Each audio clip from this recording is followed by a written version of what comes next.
Dr. Sriram, I would be sharing my presentation during the workshop.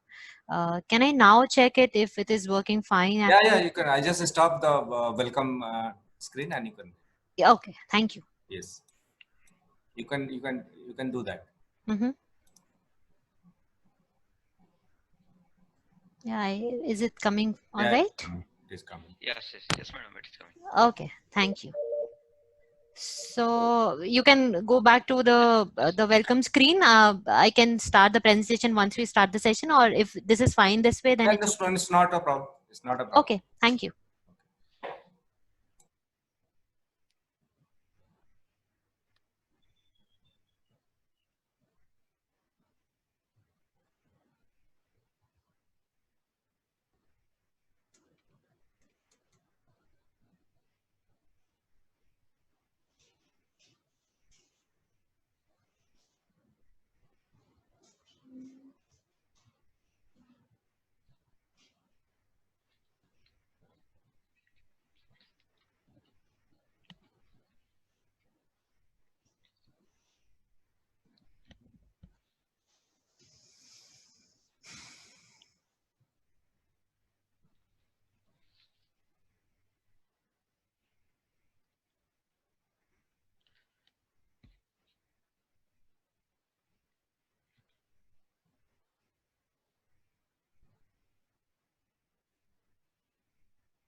So let me start.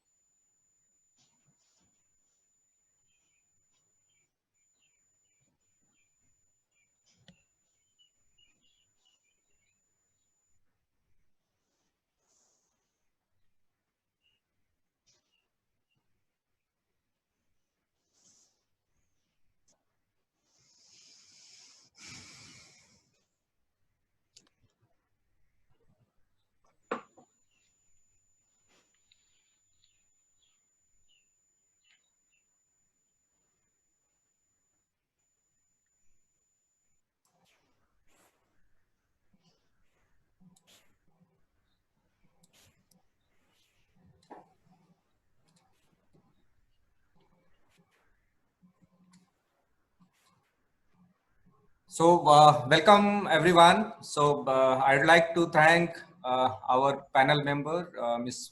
Priya Vyas and Professor Hoemda Joshi.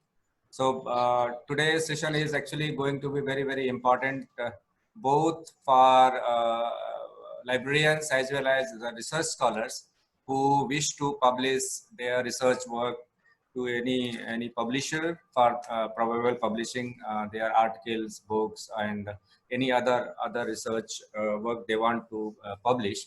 So we thought that let us rather inviting some librarians for giving covering this perspective, rather we invite some publishers who can actually enlighten us, giving their perspective on what publishers actually required from the authors or from the other research scholars, how they are going to prepare their manuscript, how they are going to prepare their data, table, figures, everything, and also to keep us enlightened about what actually reviewers want from the papers, what kind of uh, check and balance they cover when they go for reviewing the paper, and how to handle the review comments. All these things are actually very, very important.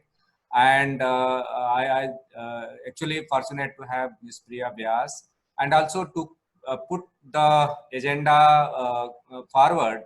We have Professor Hemdat Joshi. He is our one of colleague from TIT Patiala. He is associate professor in electronics and communication department. So our plan is to connect publisher with the actual researcher and faculty member who are willing to publish their paper. So I think Professor Hemdat is one of the right person to put forward the agenda Yes. forward, so that publishers' perspective can be obtained how to handle such kind of query when any paper being published by faculty member or research scholar for probable publication through journal submission system. So I'll not come in between. I'll welcome once again everyone for this session. And if you have any query, if you have any concern, please do use chat box so that we can take your question at the end of the session. And if all the questions are not being covered by us, we are continuously monitoring your chat box. And if any questions left out, we certainly going to address with our speakers so that we can try to solve your problem through email or through any other media at later stage. So may I request Professor Hemdat Joshi to carry forward this session and enlighten taken by Priya Vyas. So welcome both of you. Thank you, Sriram sir. Thank you. Good morning, very good morning to all, dear all Sir, participants. please adjust your mic so that we can have a loud voice from you.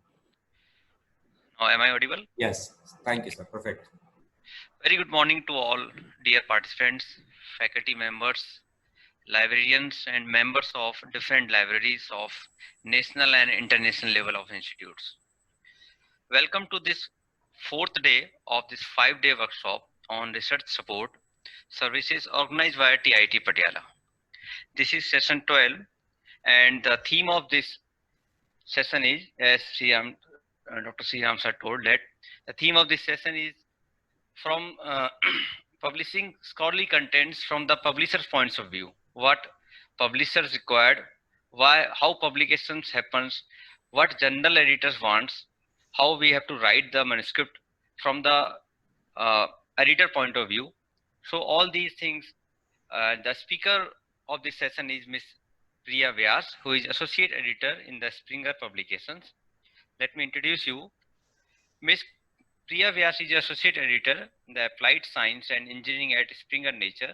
She holds a postgraduate diploma in business administration, focus in management and operations, and graduate in chemistry. She is experienced associate editor with a demonstrated history of working in the publishing industry, skilled in academic book publishing, copy editing, peer review, desk research, and academic journal publishing. So already it is we are late, so I'm not taking so much time. Welcome, Miss Priya Vyas. Thank you so much, Dr. Joshi, for the warm welcome, and Dr. Sriram for all the correspondence that we've been doing over the past few weeks and having me here today. And thank you to the institution, the librarian committee, and everyone who is there out, and all our listeners and viewers today to attend this session. I know you have already had one session before this session, and it can be tiring. I would make sure that this session doesn't bore you in any way, and you find the information really useful for your future publications and everything. So as the topic says, we are going to talk about publishing scholar contents, and I am going to present the perspectives from a publisher's point of view or from an editor's point of view, me being one of them from the publishing industry. So before we initiate today's session, I would like to already people have introduced me. As you all know, that I am responsible for acquisition of and publishing of books in engineering and applied sciences. I have a work experience of more than 8 years in academic publishing, and I have worked in various areas of academic publishing for both in books and journals with several leading multinational publishers. So going forward, I am going to turn off my camera so that we have better connectivity with the presentation that I'm sharing with you. And I hope you find this session really useful.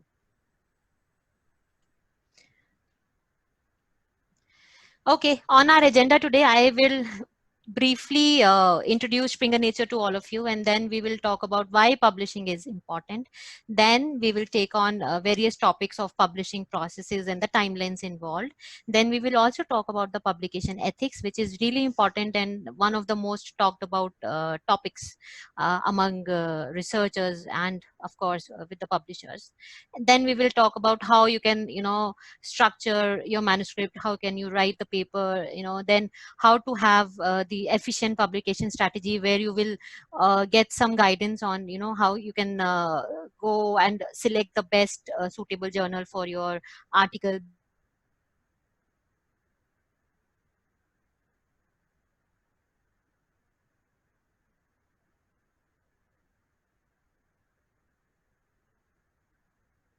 Share like why it is important from a publisher's perspective, and in the last we will also have a quick look at the cover letters and response letters that researchers are asked to draft when they are conversing with the journal editors for their journal articles.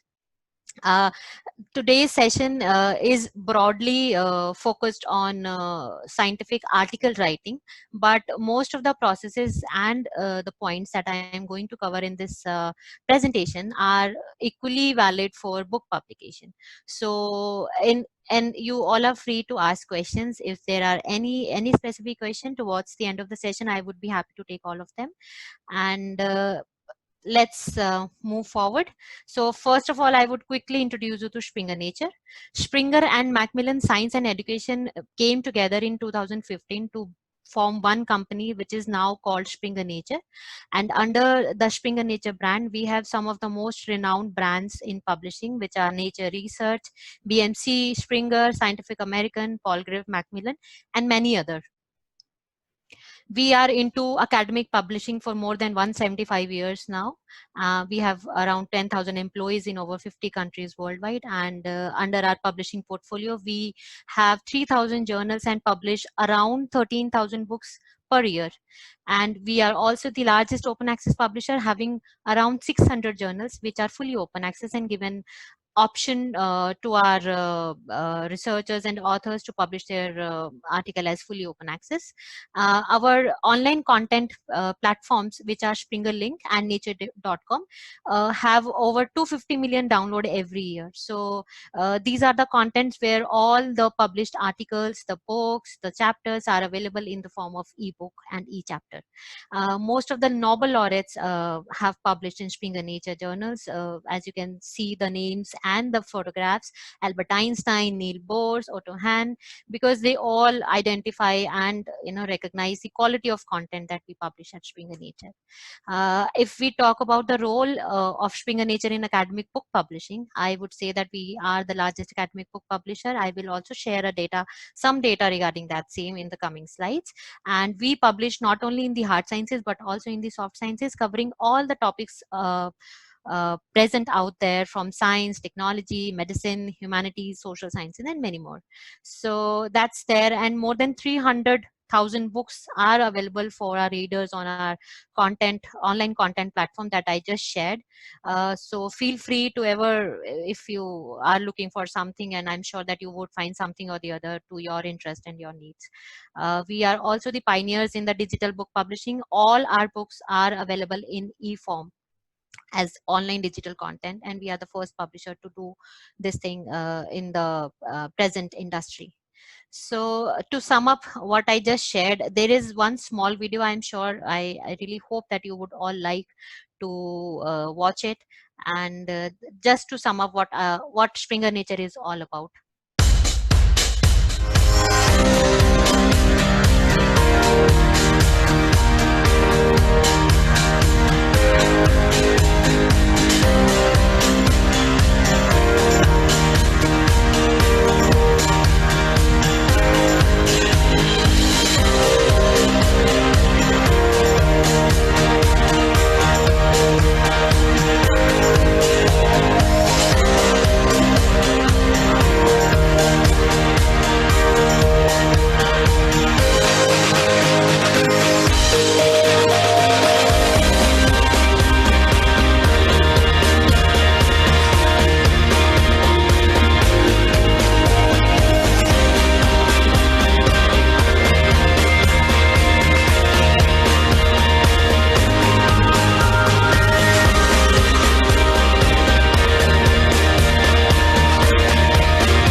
Okay, I hope you all liked this video, and we will now. I'm so sorry. It's just started again. I'm so sorry for that.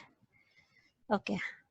So quickly, as I told you that I would like to quickly take you over through our journal portfolio where we are publishing more than 340,000 articles every year. Out of the 3,000 journals, 2,800 journals are in the research division, which is the most widely read and active journals of Springer Nature. Out of these, 1,800 journals are hybrid, which means that they give you an option of publishing your paper as open access, but otherwise it's a subscription based journal. And 600 journals are fully open access, where you can publish your paper open access, and they follow the same routine, the regime, and the stringent quality criteria that should be followed for each and every article that we publish. And if we talk about our market position in terms of open access journals, we lead the market. This data is from 2018, where we are showing the number of OA articles that we published in 2018 in comparison to our other competitors, as you can see here. Not only journal articles, we are also the leading publishers in number of print titles that we do. Taylor and Francis is the second, OUP's, Cambridge University Press, Elsevier's are all there, in this slide with their respective numbers. And if we talk about now ebooks, the previous slide showed the print titles. So this shows the ebook titles that we have published till March 2018. So these are the number of titles in comparison to our competitive publishers.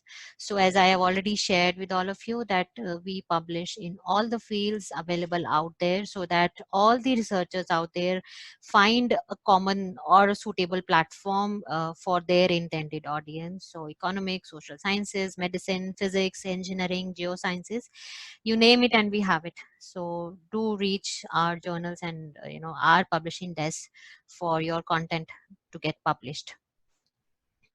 So before we begin our today's main part of the workshop, I would take up one small section about what are all there before you actually sit down and start writing your paper. So there are certain other points that you have to keep in mind as a research scholar and a researcher who is already publishing and working in their respective area, what all things are there to take care of. So first question that I would like to ask all of you is to know that what is your reason and what do you think is the most important thing, the reason behind why you should publish. So I always start my workshop with this question, and I get a variety of answers for the same. You can share your responses in the chat box. You have that available with all of you, that why would you publish your content, and I would be happy to see your responses. In any way, I would share some of the points that I always collect from our audience, is that they say that they want to publish because they want to share their research with the others, and some say that they publish because they want to obtain their PhD degree. Some say that they published in order to get a job, in order to get a promotion. Yeah, so some would also say that for financial or monetary benefits, so which is also not wrong.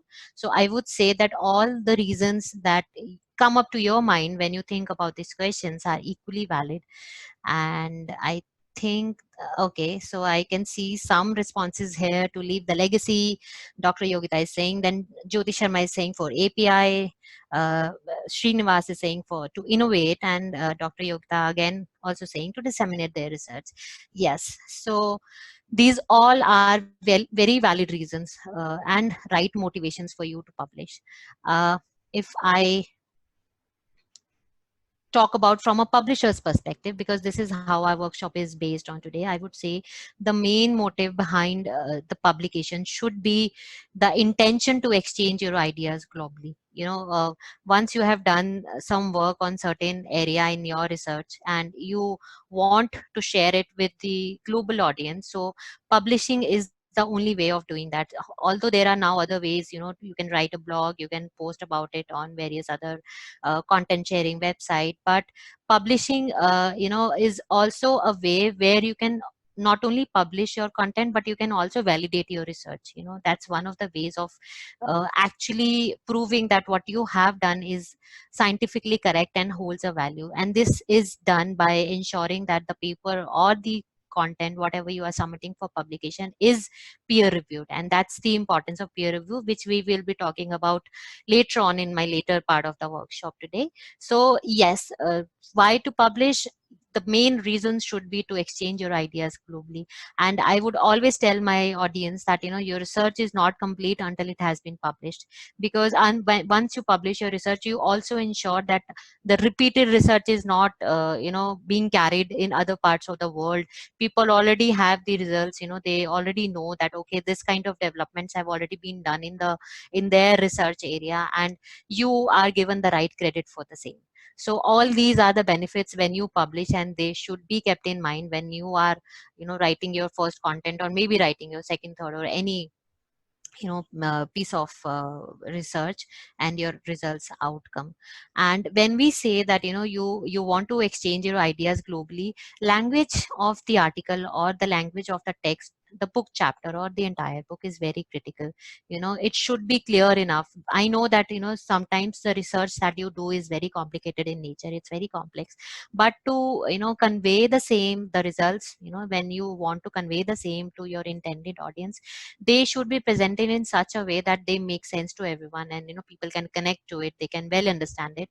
And language plays a very important role there. So make sure that whenever you are writing your paper, language is clear, it is lucid, and gives the right message that you want to give to your intended audience.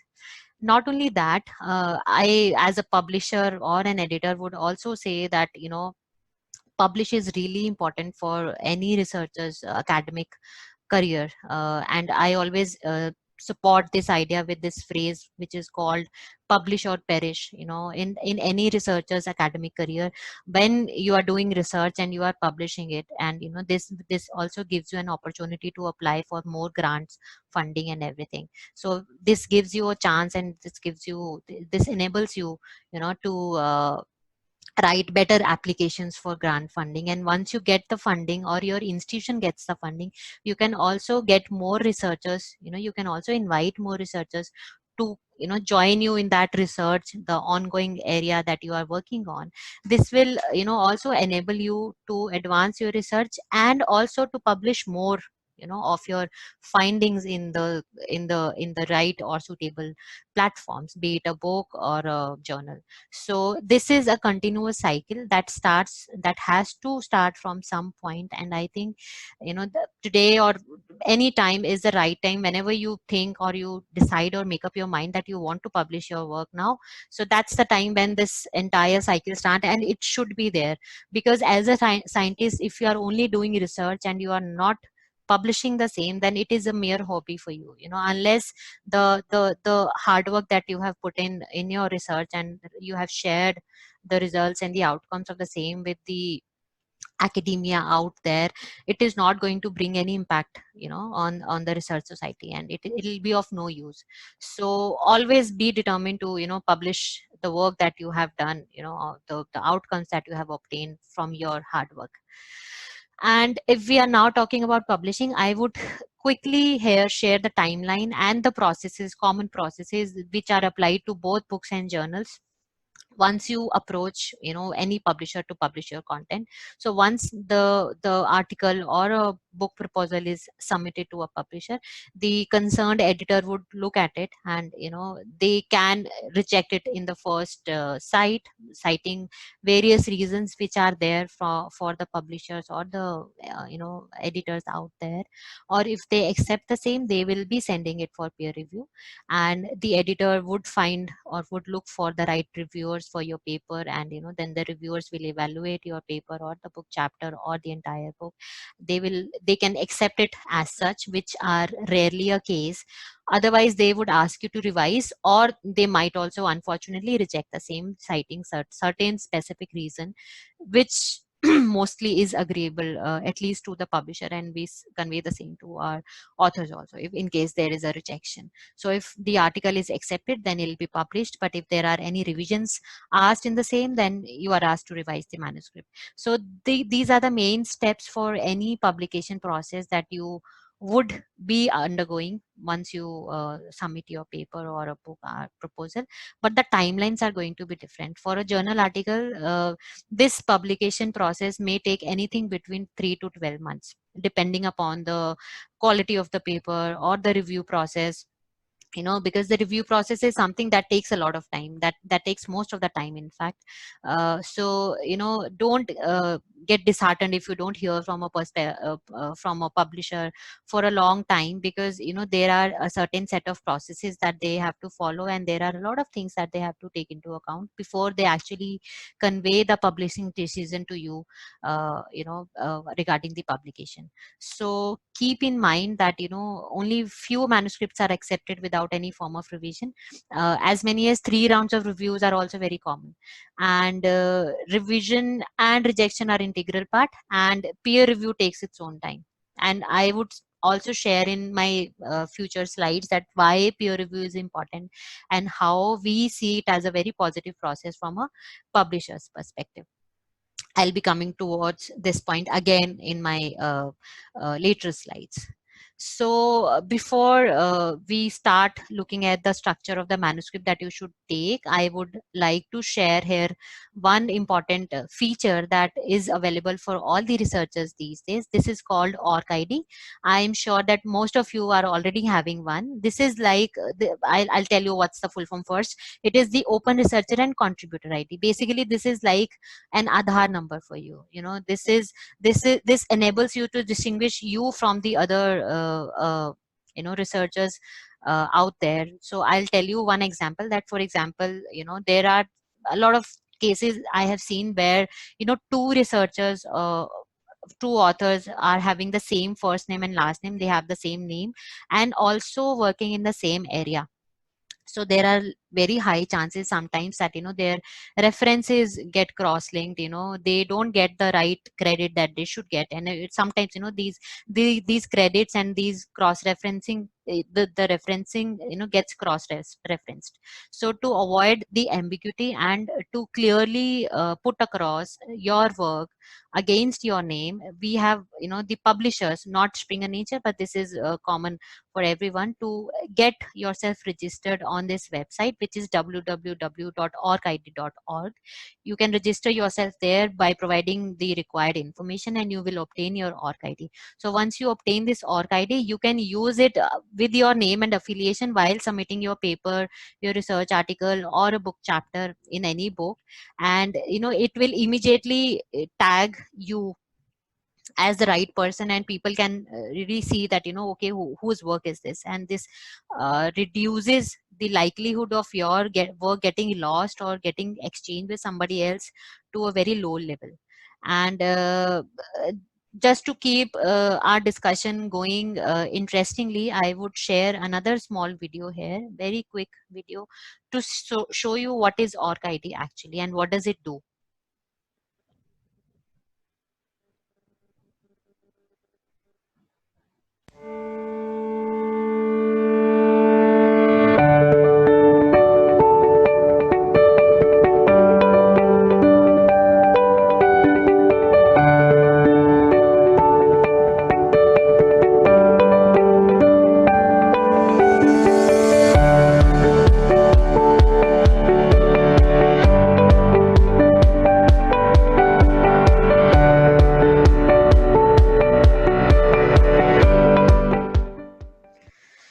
Okay, I hope you liked the video.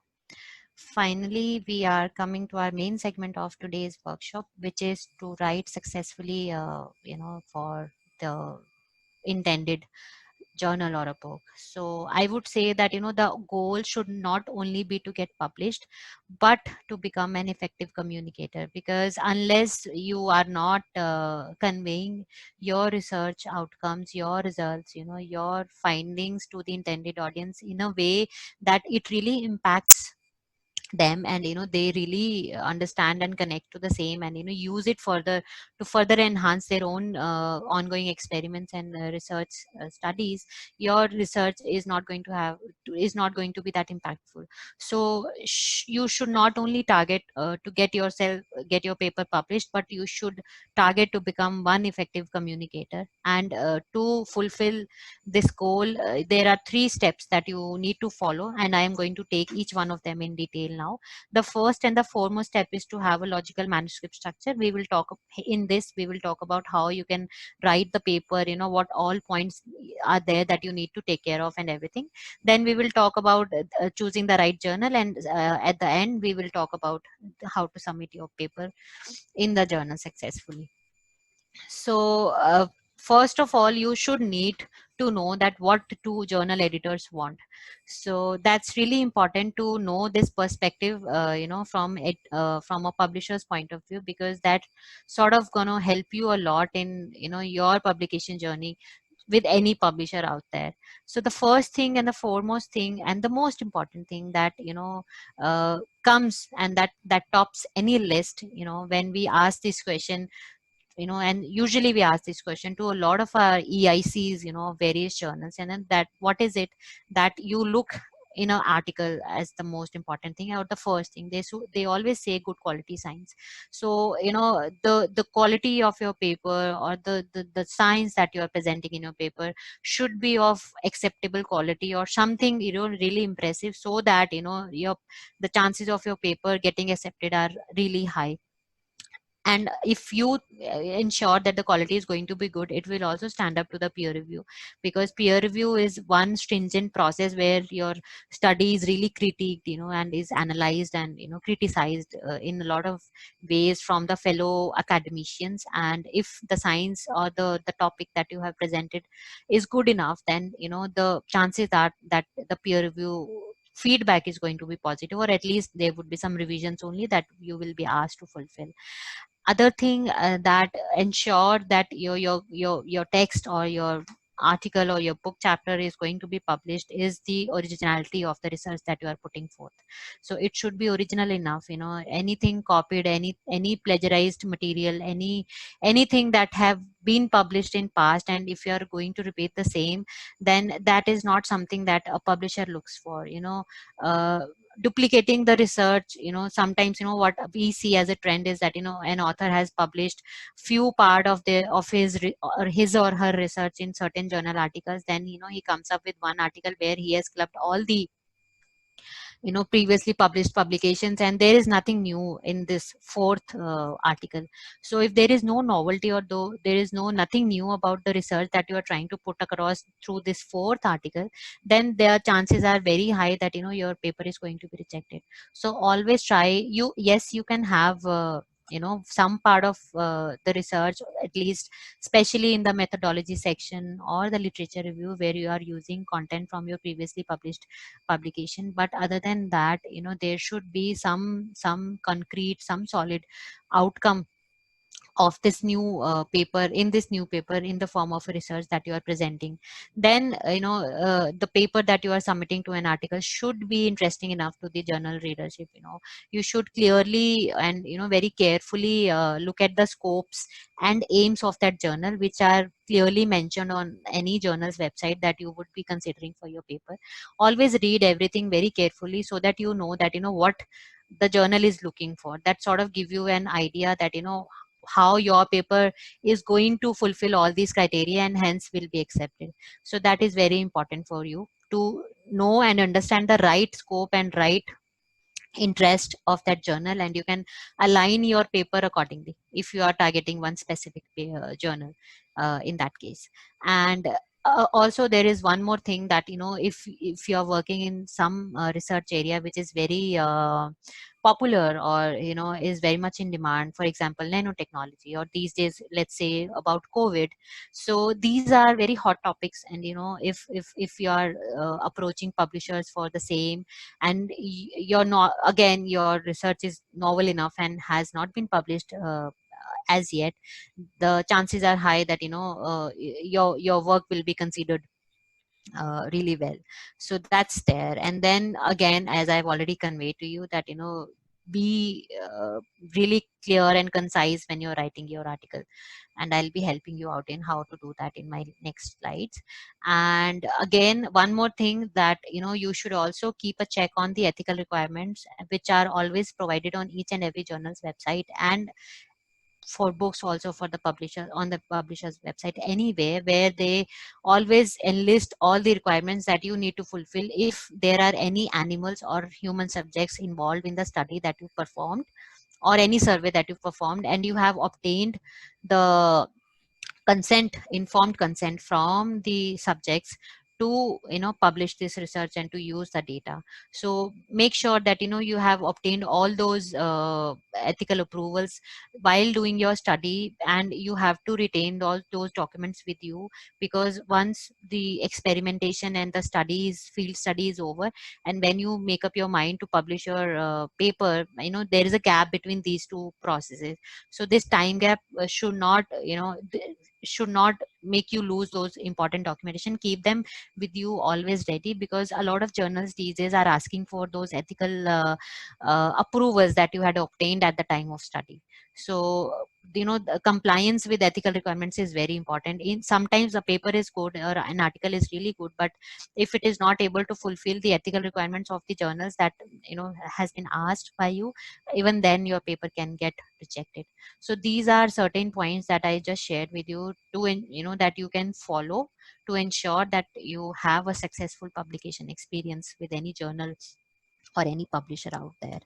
So, and now that we have seen that what all needs to be done, I would also put across certain things that you should not do while you are approaching any publisher for your paper submission or publication. So first and the important thing is the multiple submission thing. So if you are approaching a journal for your paper submission or paper publication, choose one journal at a time. Do not submit your paper in more than one journal. Wait for their decision to come out. Once you hear from them, if unfortunately your paper has been rejected, then you should approach the second publisher. But do not do multiple submissions at one time, because that anyway going to harm your reputation later on when you go back to the publisher and say that please retract my paper, or I would like to withdraw my paper. That's the time when that does not leave a very positive impression about you as a scholar or a researcher in a perspective, in a publisher's eyes. So avoid this first condition of having multiple submission. Second very important thing, which is plagiarism. We all talk about it from publishers perspectives, from an author's perspectives, and that's one of the topics that is mostly talked about and discussed. So plagiarism is something where you copy text from previously published content of someone else, and you do not provide a suitable reference and do not cite that this work does not belong to you, and you try to present it in your own as if it's your own work. So that's simply to put across, you are just copying somebody else's work. So that's called plagiarism, and it is not acceptable at all in any case with any publisher.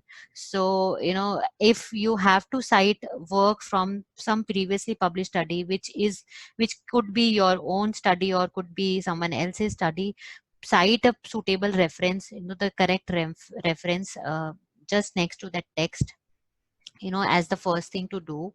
That so John Smith et al explained so and so things about this topic.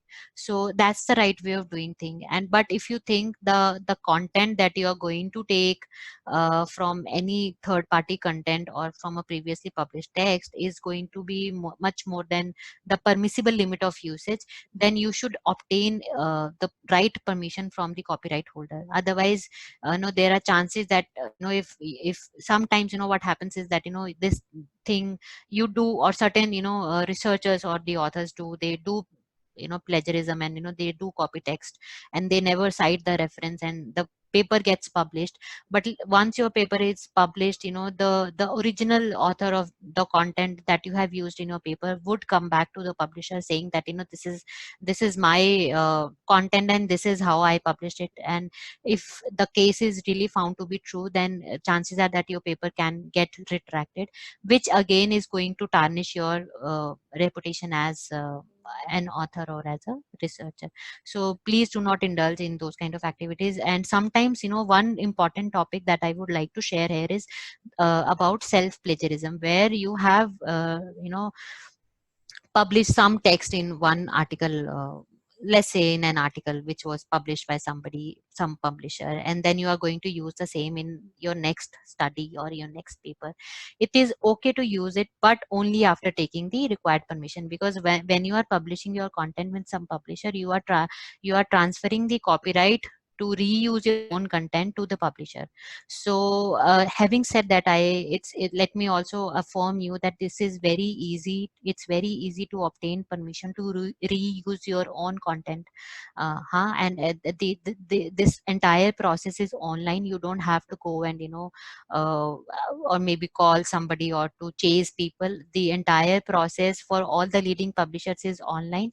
You just have to go to that rights link page. In case you want to use your own text in a new paper, you just need to go to that link that's usually called the rights link. I have seen that website working well for Elsevier's, for OUP, for Sage, for our own uh, publishing platforms at Springer Nature. You should obtain the permission and should also cite the paper that you published previously. Just because it's your own work doesn't mean that you won't give the reference or will not obtain the permission. That's called self plagiarism. And sometimes I have also seen one common practice these days is that people are trying to modify or rephrase one or two sentences here and there by changing just one or two words, and citing or picking up someone's work and putting it as their own work. Again, these kind of things are easily caught up at our end with the help of certain softwares that we use for plagiarism, and this also leads to a lot of rejections. So if you have to have a common idea or something that has been published in past and you want to write about the same thing, use your own words. Use your own language to express that. But don't try to copy paste straightforwardly or by changing one or two words here and there and use it in your article, because all these things they are not entertained at all at any publisher's end, and they will not even ask you to revise. Sometimes they will just reject the paper. So try not to get indulged in these kind of activities. And when I'm talking about all this, I'm just trying to make you aware that all these kind of activities are there. Sometimes people are not aware, and that's why it happens. But it's not that always these kind of activities are there, but we have seen certain people doing it, and that is really something that involves an efforts later on towards rejection or towards other things. So that's there. Then I will talk about proper author contribution. Here I've written improper author contribution. When you are submitting a paper, you should be clear about the authorship of that paper. And the guidelines are always available on various publishers websites where you can go and read them. Sometimes what people do is sometimes they mention someone's name just as as a respect, as a token of respect or something like that, because that's their senior or something. But if that person has not contributed significantly and meaningfully in the research of or the paper that you are going to publish, then that person should not be cited as an author of that chapter. So clear directions are always available on all the websites of all the publishers, where and you are made aware that who all can be the authors on a particular paper. So please always read those instructions carefully before you are finalizing the author group. Most of the times it's correct, but sometimes these kind of practices also do come up.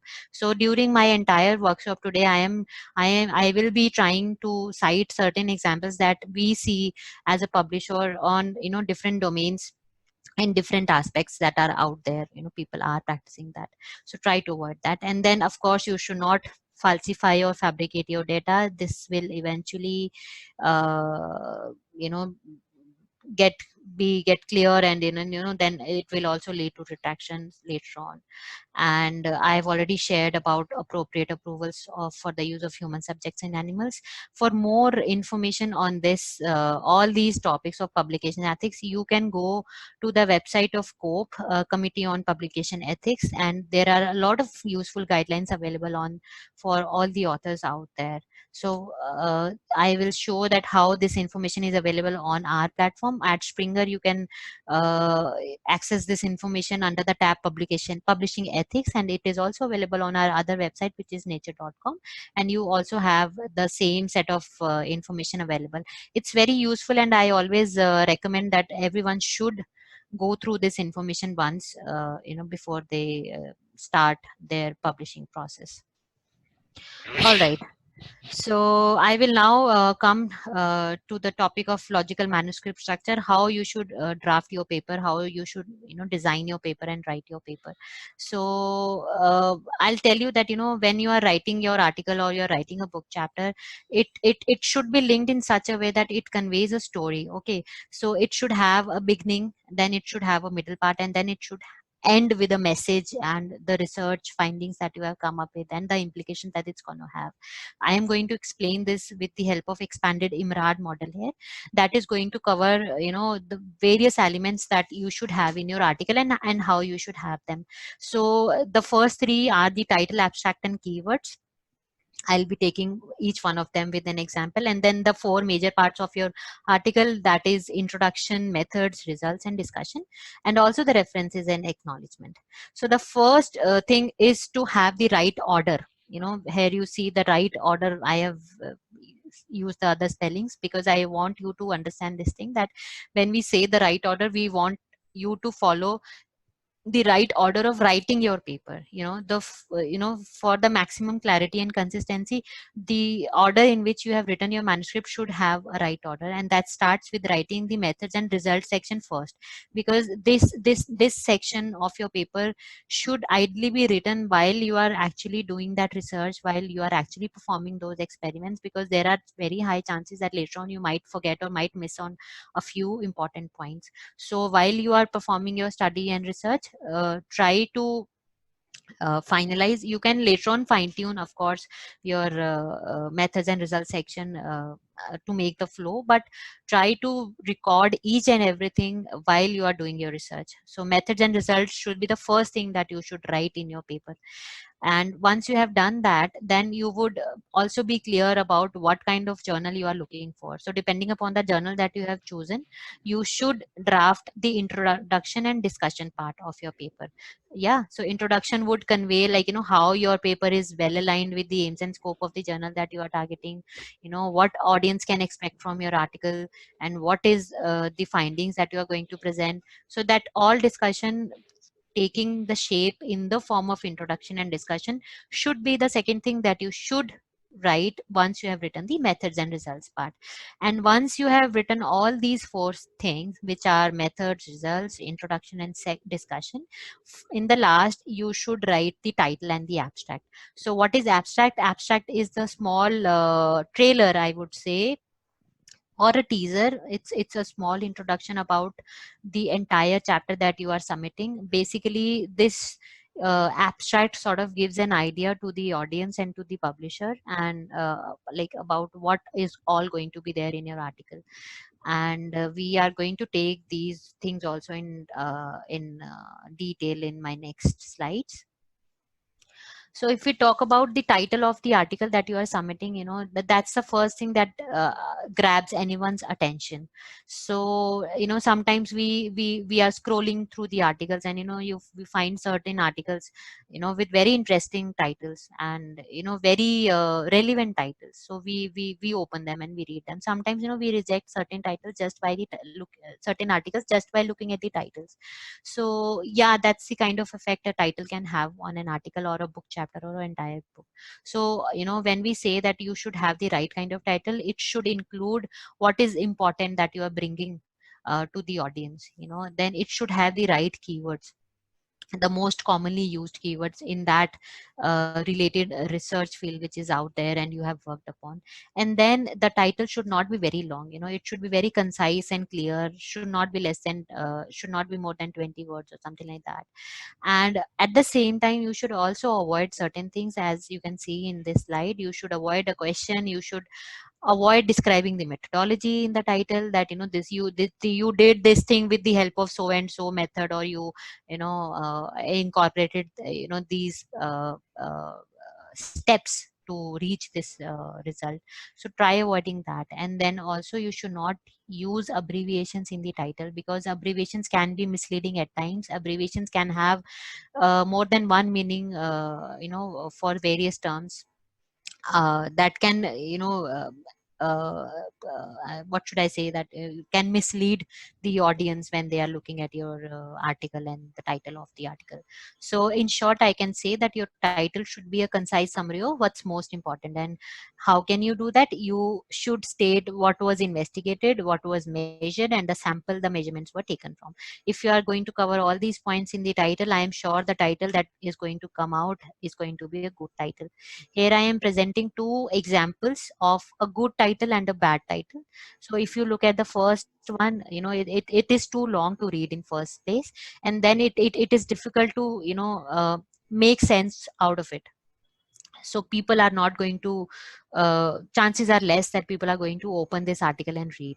So that sort of decreases your chances of being read in the form of your article. And if you look at the second option, it is better, because the first same topic has now been shortened in the second example, explaining the right thing in the most possible clear manner. It is very short and very easy to understand. So these are the kind of right titles that you should have for your article. If I talk about the abstract, as I've already shared you, that it's a small teaser for the entire article that you are going to present. But when I say that it is going to be a short introduction about the entire article that you are presenting, then I would also say that it should be standalone. When I say standalone, that it means then it should you know have all the elements of your article provided in the form of one sentence or two lines, not more than that. So when you are and most of the journals, especially when you're writing an article, most of the journals are going to ask you to provide abstract and keywords, which is freely available on their website, so that readers can read it and know that what is going to be there in the article. So always try to include one line about the aims, which will tell the importance of your topic that you have chosen. Then there should be one sentence regarding the results, and that will also explain the significance of your article or the study that you have carried in there. And also there should be one line about the concluding remarks, what you have found out finally.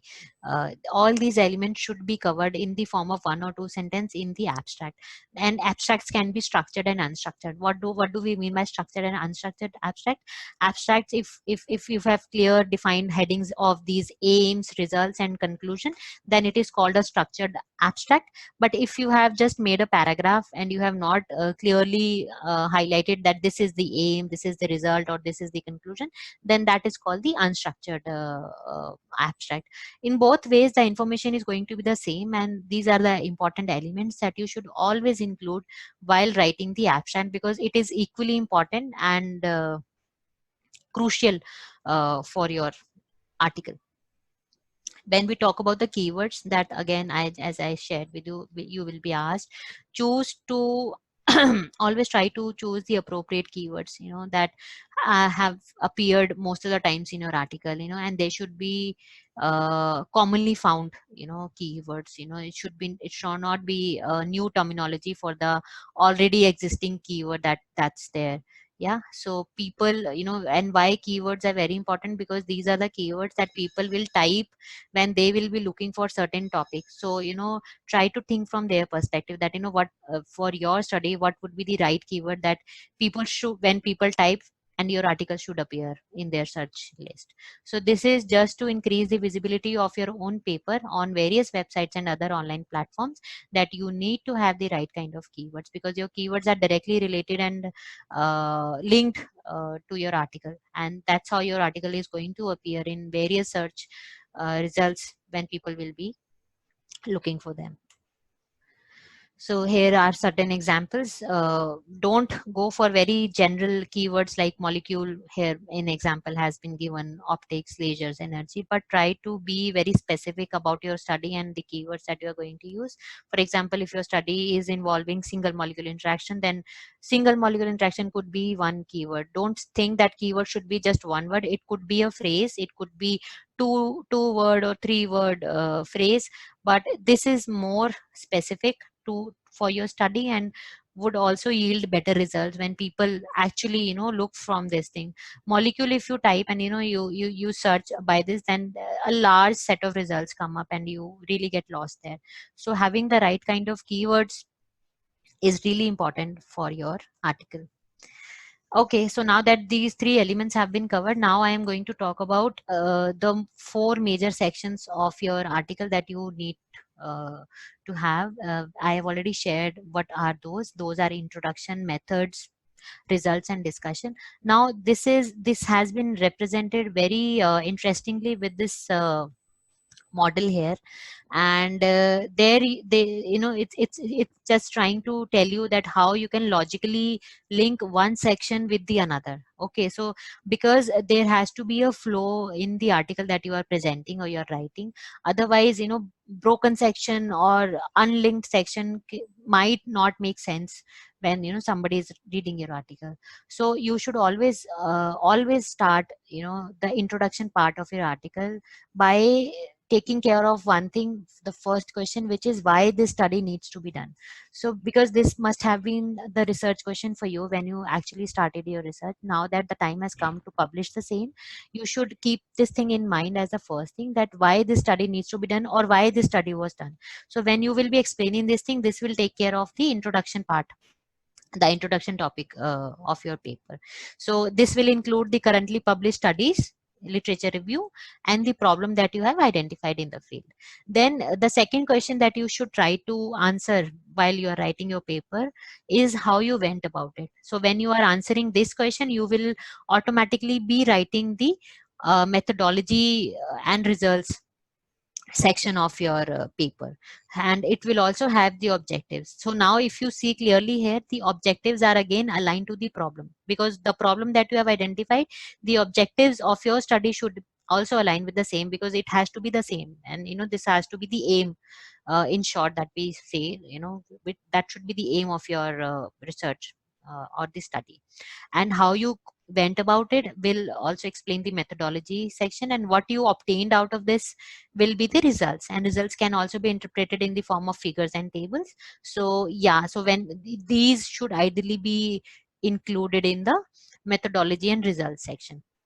The last, because this will also cover the what you found question, which is the next important question. So in short, I can say that these are the four questions that you should always try to answer in each and every paper or a chapter that you are writing. Otherwise, vague descriptions, vague explanations, lead you nowhere. So there should be a start, there should be a middle part, there should be an end, and this is the best way of doing it. This is one of the best tools that you can follow if you are especially new to the research writing or publishing. And the last question, if I talk about, is the so what does this mean to the field. So when you are trying to answer this question, you will ultimately be writing the summary of your paper, and it will also have the section about interpretation of the findings, so what all implications your research is going to have. And if you see here, then this implication is also should also be the answer to the problem in the field, because unless you have reached at that point where you have obtained the answer in such a way that it is answering the problem of the study that you started with, it is not going to be connected and will not make any sense. So it is really important to connect the implications of your study to the problem that you identified. So this is how you should ideally design your paper, linking everything logically. This is how sometimes, I know that, when you're doing research, there are a lot of things that come up at the same time and you're not sure, what should be written where. So, this model, I'm sure that is going to help you a lot in how you can, design the structure of your paper.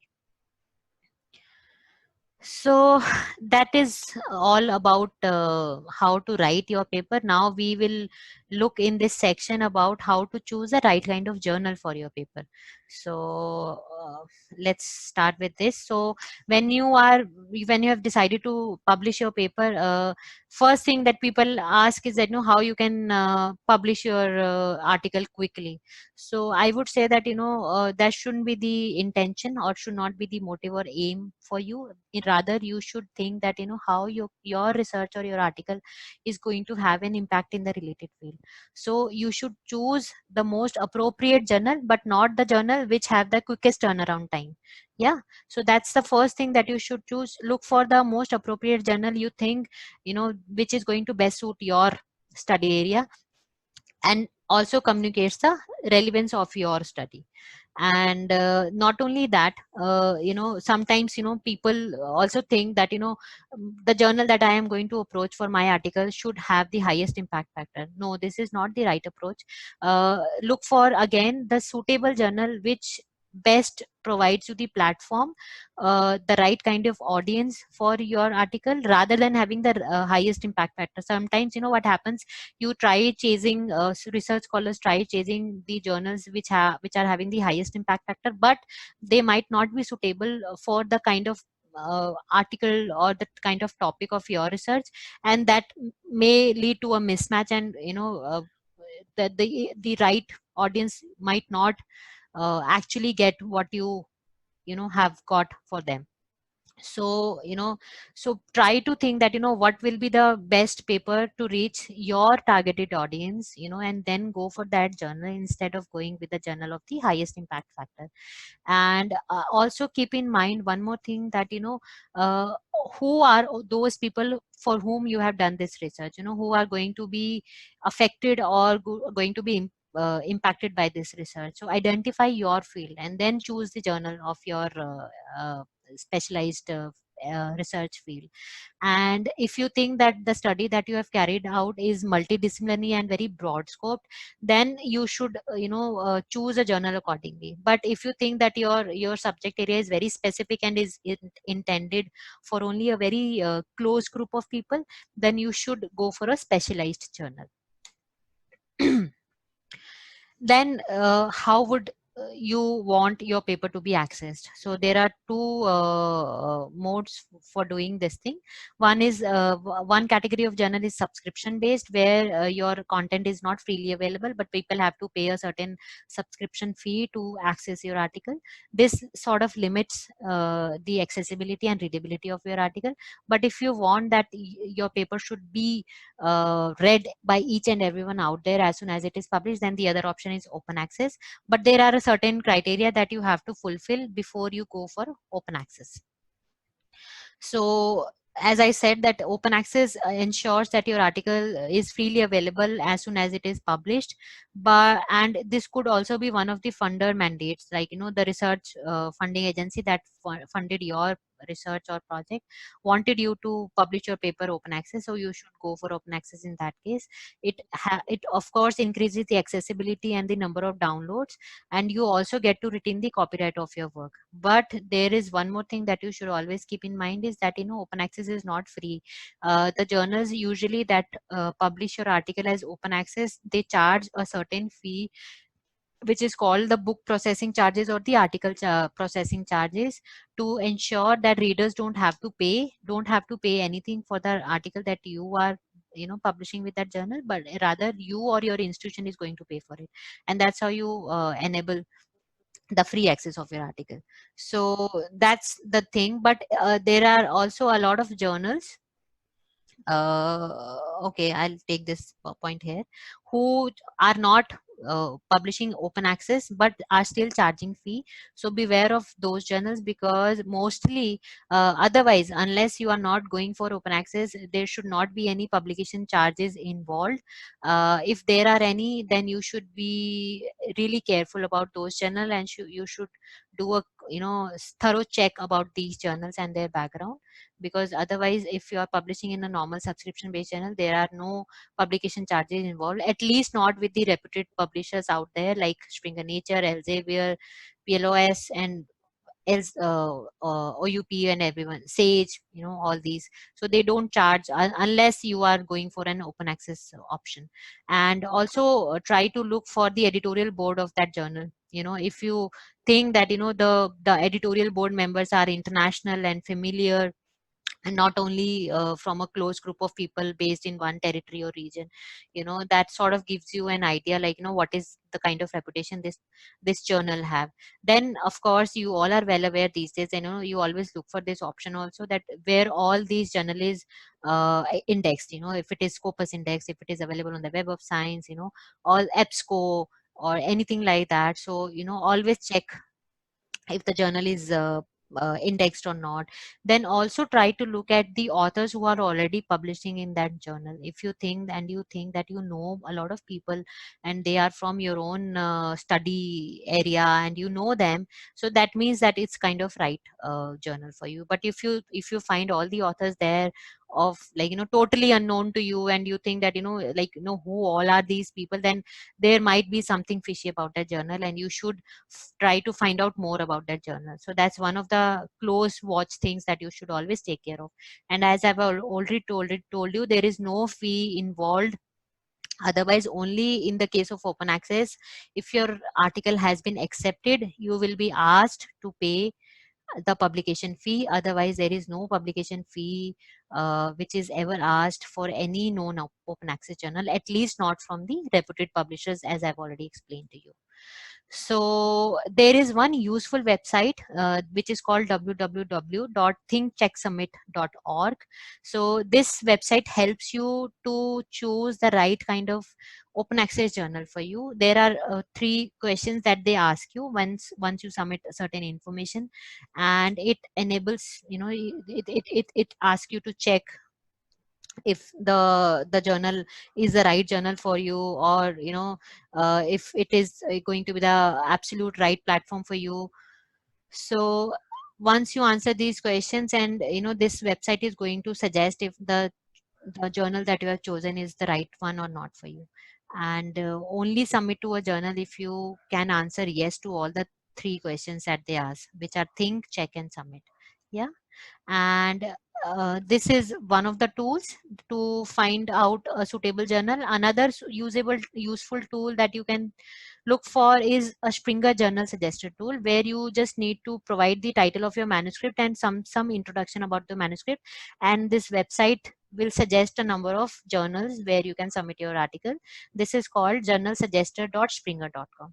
So you can also visit this website and look for a suitable journal if you're not sure that what all journals are available out there on various publishers websites. So this is our website. Other publishers will also be having certain similar kind of tool to suggest journals to you. And if you have okay, I'll this is one of the features that Springer has. I'm not sure if other most of the other publisher also have it, but in different names.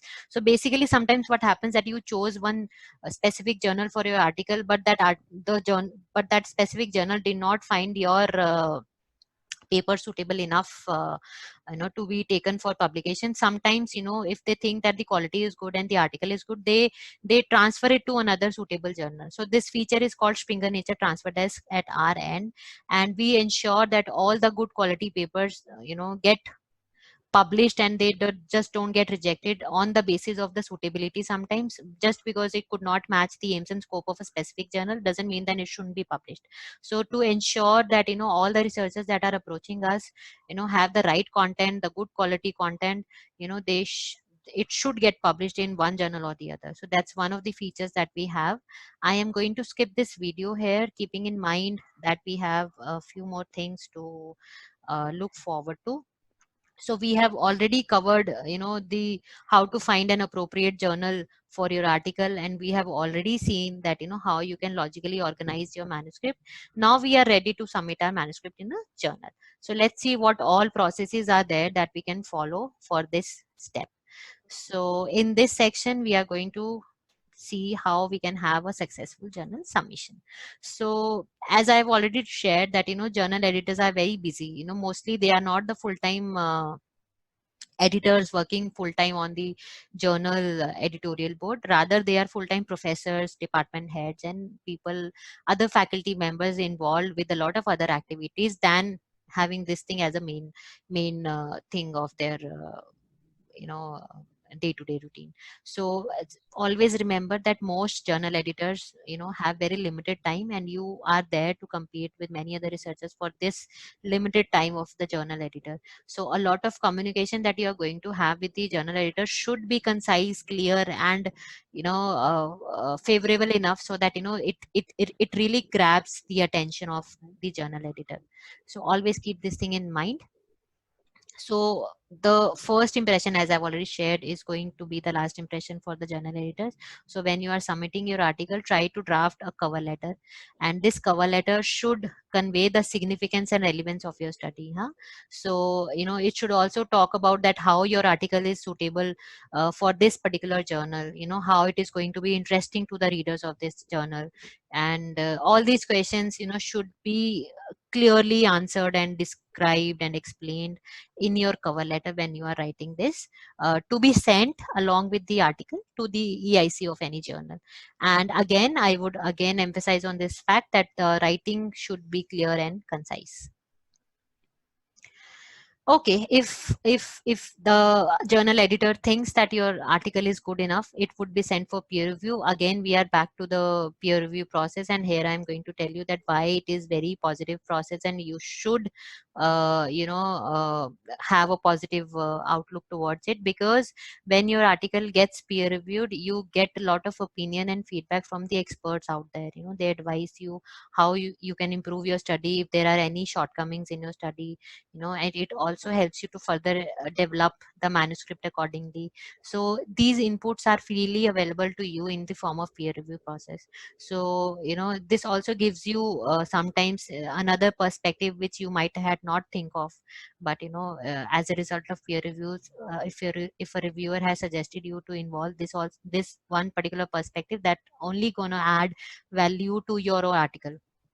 Yeah, so take it positively that ways. And also a peer review process ensures that only the relevant studies are published. Sometimes some very bizarre articles and studies come across, and if they are sent to the peer review reviewers, then they look at it and they don't find any relevance or significance of that article. So those kind of articles are rejected. So peer review process also ensure that the right study, the right research is getting published, and which is ultimately is going to be used by a lot of researchers out there.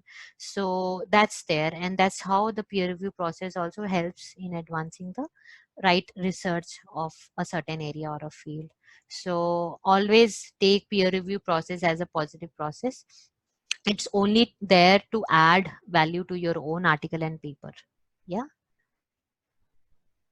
So once your paper has been peer reviewed, the journal editor might write to you saying that these are the revisions that you need to do in your paper, and you need to revise your article or manuscript accordingly.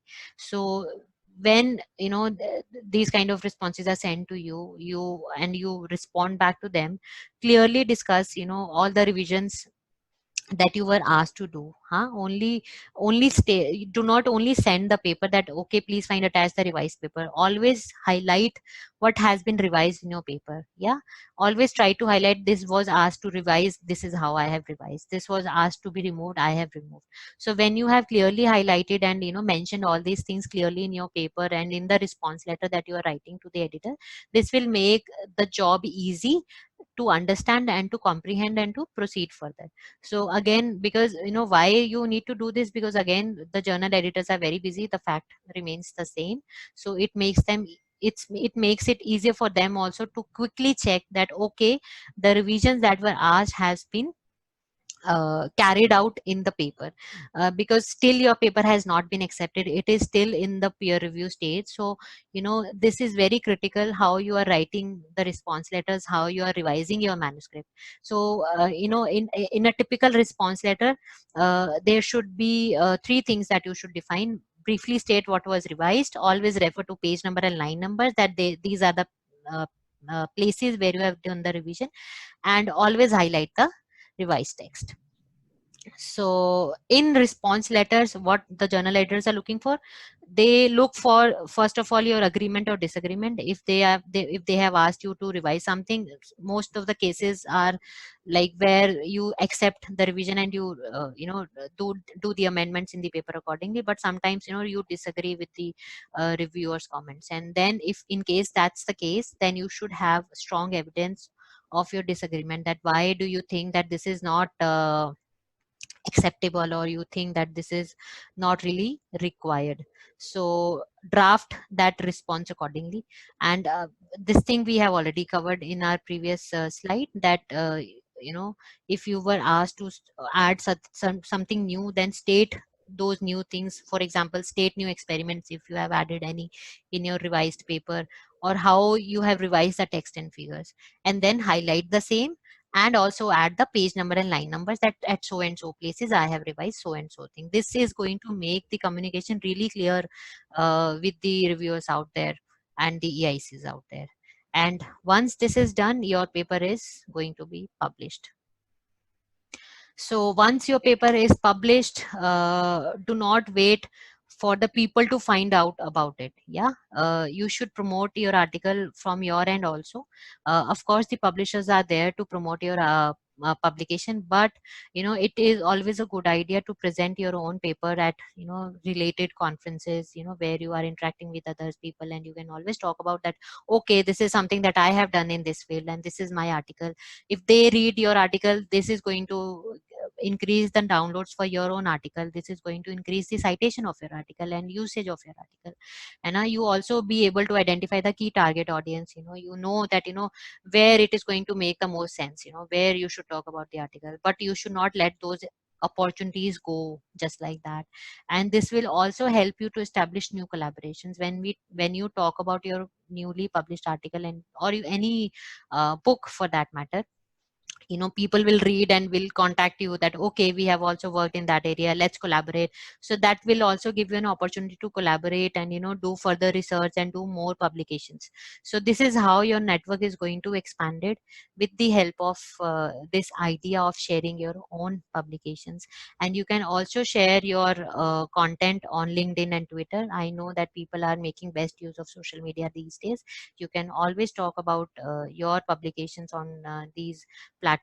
And there is one feature which is called content sharing, which is available with Springer for most of the journal articles, where you can provide the link to your fellow researchers and students, and they can read the article free of cost. They of course cannot download the same, but the service is available only in read only mode.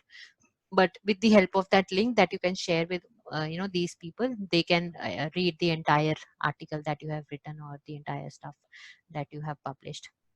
So this is the feature that I was talking about. This is called Shared It, and this does not require any open access mandate. You can freely share what is there to be shared. Okay. There is the last video here explaining more about this content sharing feature, and after that we are good to go ahead with the question answer round. I am playing this last video. Please have a look at it, and then we are good to go ahead with the question answers. Springer Nature is proud to announce a revolutionary way of sharing content. Shared It allows you to disseminate your research quickly, easily, and legally. Shared It is an easy service to use. It's as simple as copy, paste, and share. Then anyone with the link can view a read-only full-text version of the article in an interactive environment. Subscription-based articles cannot be printed or saved, but anyone with the link can read the whole article and share it with others, who can share it with others and others through social media, institutional repositories, author websites, and platforms such as academia.edu, Mendeley, and ResearchGate. It's all possible through Springer Nature's partnership with ReadCube, an industry-leading platform which enables users to create final published versions of their research papers as enhanced PDFs. Provide your colleagues, collaborators, and the public a seamless reading experience, especially for subscription-based articles, while allowing science reporters the ability to link directly to your research for significantly more exposure. Start sharing URLs from articles published in Springer Nature journals and help spread knowledge quickly, easily, and legally. For more information, visit springernature.com/sharedit.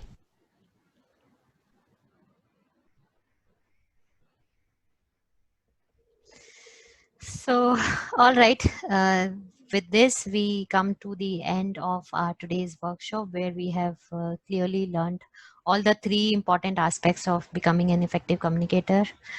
These are the points that we have discussed today. I have explained them to you today, and I hope this conversation, this discussion, and this presentation will be useful for you. In a way or the other, and you will benefit from all the points that we mentioned today towards scholarly publishing.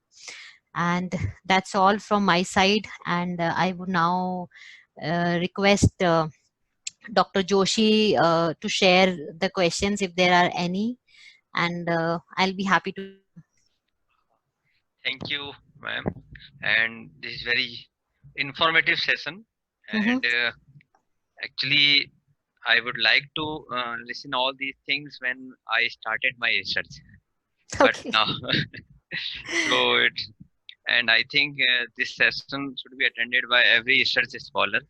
How to write a paper and lot of things you shared. I am after so much experience, I know a lot of things, but not everything. So it is very useful and informative, like what is the editor's perspective, general perspective, and main important thing is publication ethics.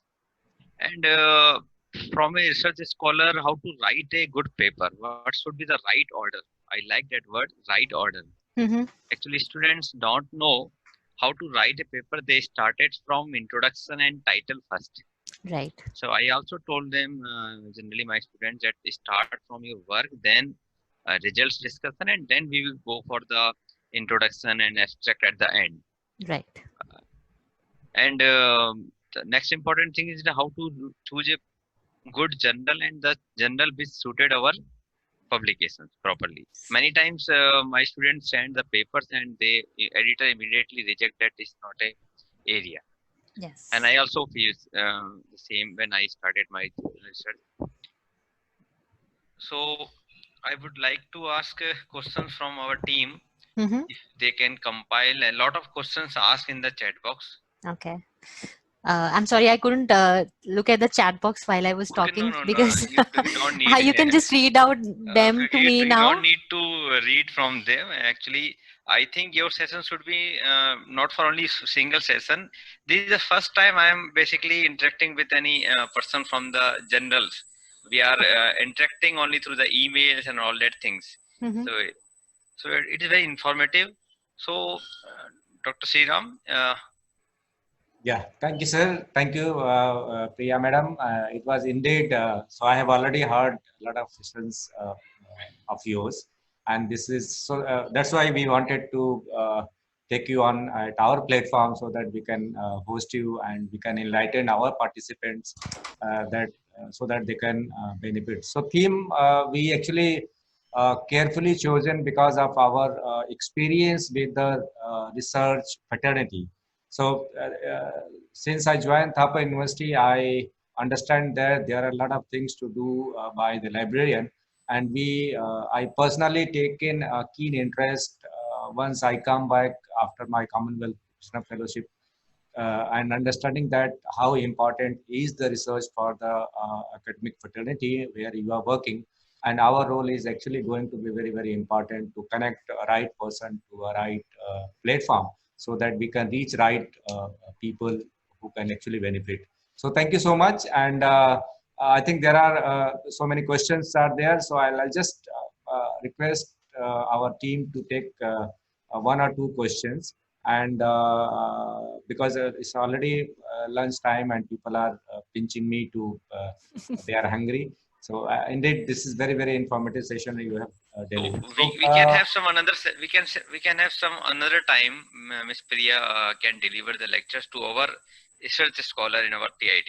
Yes, sure. Sure. I'll be happy to do that. I'll request whole Springer team, because I know many of the Springer people and I'm well connected. So I personally request Priya Madam and whole Springer team to be available for us in case we are going to schedule a session for our faculty member and research scholars in near future. I'll be happy to do that. We all will be. Thank you so much. So Abujar and Harsing, if you have monitored questions. Yes, sir. Thank you very much. There are few questions which I have noted down, and thank you, Sriram sir, for giving me this opportunity. And first of all, I want to thank Priya ma'am for enlighten us this informative and charming and wonderful presentations. I hope this will be useful to all of us.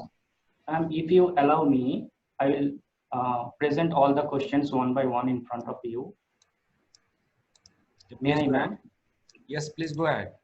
Yes, sir. Ma'am, the first questions asked by participants. Mm-hmm. I want to know from publisher's point of view, is it possible to publish our contents or scholarly articles in our own blog? Okay.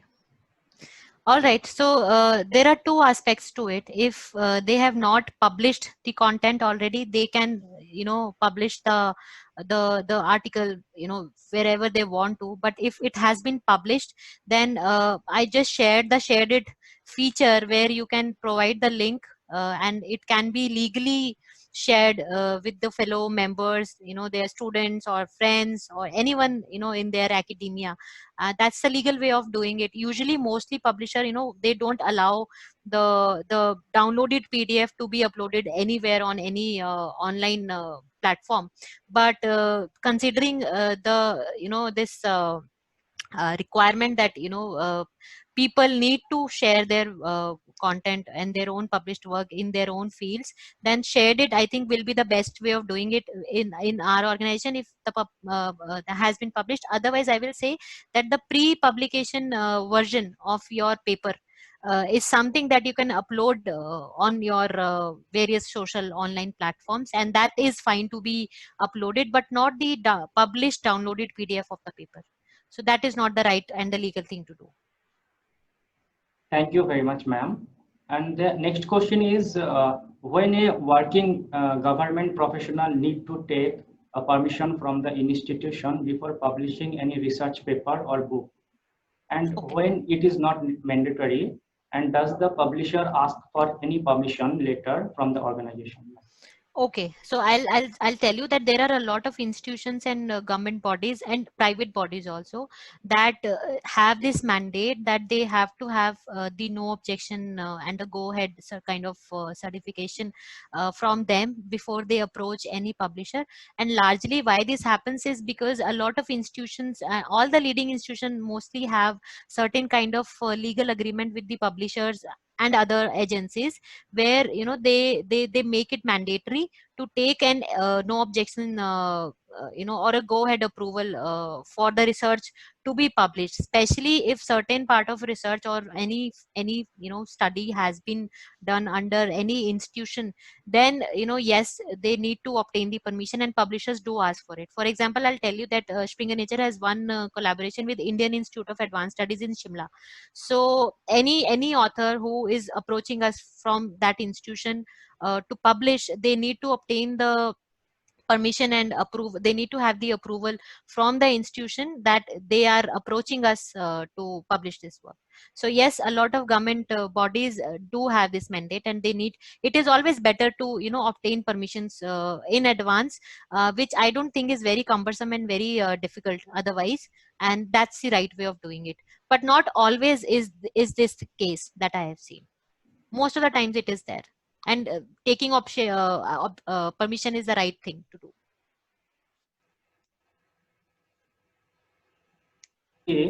To restrict in copyright content, we are using copyright to protect author content. What is the publisher role on it, ma'am?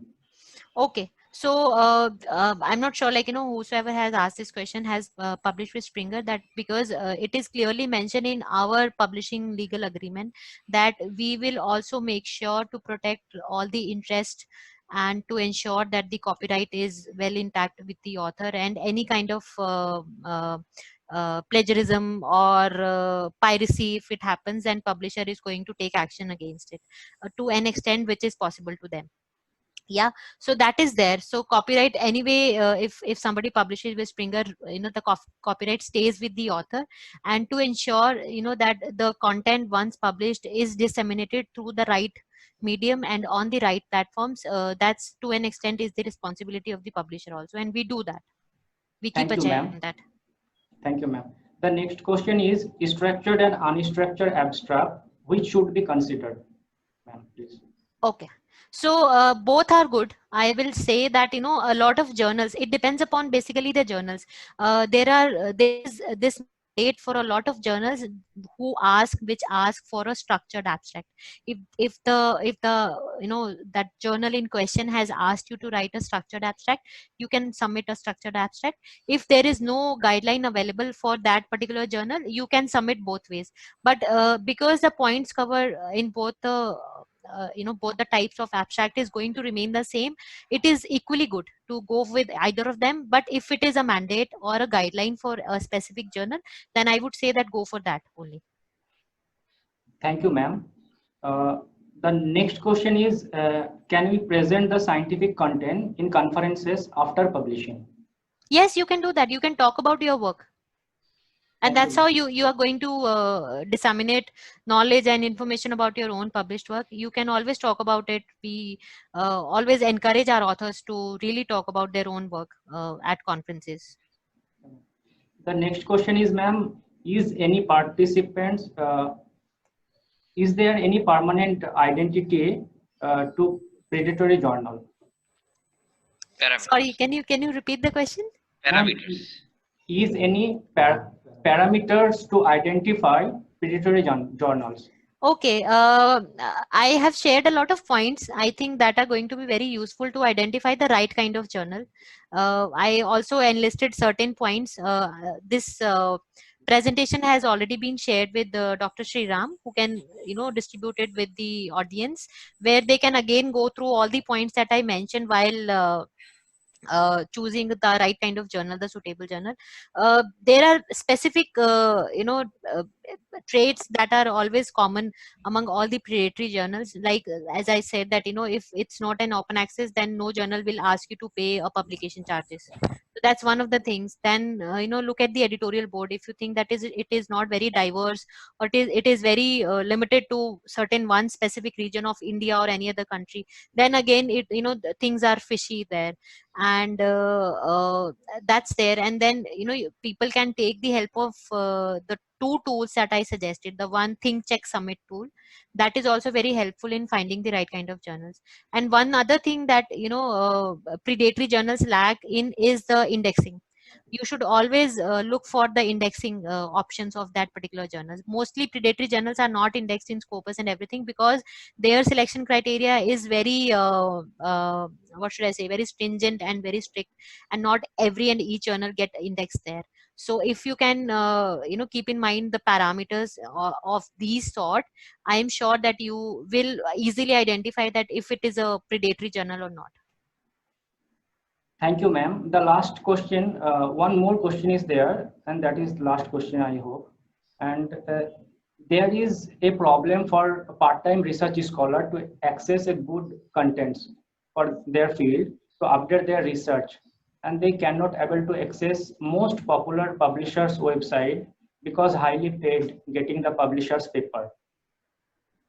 So can there any possibility to overcome of this problem without connecting any institution, and to the student coming from the normal background so that they can publish their research? Okay, that this is slightly difficult, I would say, but I would have answered it in a way that, you know, most of the leading institutions, libraries have access to all the good content available out there with all the publishers in of all the topics. So that's the primary way of accessing the content. But I think nowadays a lot of repositories are also coming up, you know, where you can find some content of use. But ideal situation is when you get yourself associated with one or the other library which has access to a large number of content in terms of books and articles, and that's the best way of accessing it. Thank you, ma'am. A few more questions we are receiving, ma'am, through chat box. Mm-hmm. So if you allow me, may I Please present? go ahead. Yeah. I'm fine. Let's ask with Dr. Sriram if we can have 5 more minutes to cover a No few problem. questions. We can have one or two questions more, Okay. because Yeah. you know, we continuously sitting, the people are also get tired. So no problem. You can go ahead with one or two questions. Okay. Yes, ma'am. Next question is, does Springer provides permission to deposit a postprint in institutional repository? There is an embargo period which you need to follow before you actually can do that. After that, you can do that. I think it's for 12 months or 24 months. After that, you can deposit it. But if you have this urgency of uploading your content right in the beginning or right at the time of publication, as I shared, that you can upload the pre-publication manuscript version of your work onto the repository. We don't have any problem if somebody is uploading that, but the newly published article you know, should not be uploaded on any kind of content platform. That's the way it is. Thank you, ma'am. The last question asked by Bhupender Singh. Ma'am, the question is, where do I find permission information for depositing in IR on Springer portal? Where do I think find it's the same question that we just answered. In IR is information repositories, I guess. So that's the same thing. The permission is granted after a certain embargo period, and you can do that after that. And before that, you can share the link of your published article freely, as much as you want to. It's not one time usage thing. You can share it with as many people, and people can read the article using that link as many times as they want to. So that's the right way of doing it. That is from questionnaire views, ma'am. Thank you very much. And over to you, Dr. Sriram, sir. Thank you. So thank you, Abuja. Thank you, madam. And I'd express my sincere thanks to all of you. And before we formally propose vote of thanks, may I request everyone, just announcement that we are submitting feedback links for each and every session. And I have already Priya madam presentation with you. I'm going to share with me. I'm going to share it with you so that you can get it benefited with the PPTs as well. And another most important announcement I want to make is we wanted to hear from you as well. And I have just messaged everyone. So you can give your willingness to join during the valedictory session for the your takeaway from this workshop. And we will try to connect you online, and you can give your feedback to us during that session. And we are going to have another session after this one at 2:30. So may I request everyone to join on time so that we can have this wonderful session on meditation and mind management. And that will be going to be taken care by one of our senior professor and practitioner of meditation and yoga. And that will be very, very nice for each and everyone. So thank you, everyone. May I request our team to propose finally vote of thanks to our invited guest and speakers. Thank you, sir. Good afternoon to all of you. On behalf of everyone attending this session and on behalf of the organizing team, I would like to thank our guest speaker, Ms. Priya Vyas, for the stimulating speech. With her experience and knowledge, she shared a lot under the topic Publishing Scholarly Contents, Publishers, Editors' Perspective. I'm sure, ma'am, that the session is going to be very helpful for all of us, and especially for the researchers who enter in the research field with a bundle of doubts in their minds regarding publishing. Thank you, ma'am. Thanks a lot for your precious time. And I would also like to thank Dr. Hemdat Joshi, sir, for moderating the session in such a smooth manner. Thank you, sir. And thanks to Mr. Abu, sir, for taking up the queries. At the end, thanks to our audience for being with us and patiently. Thank you. Thank you, everyone. All right. Thank you so much. Thank you so much for being so patient listeners. And, I hope you all benefit from the presentation. And thank you everyone from Thapa University and Institution for having me here for this session. I enjoyed the session a lot today and really enthralled with all the warm welcome that I received from all of you. Thank you so much and good luck with the last day of your conference. I hope the sessions go well and yeah, it's a great success for you. All my best wishes to you, all of you. Thank you, madam. Thank you, everyone. So let us join at 2:30, 2:20 p.m. after having your lunch. I know everyone is Are tired. we joining for lunch with you? Thank you so much. Okay, thank you, sir. Thank you, Dr.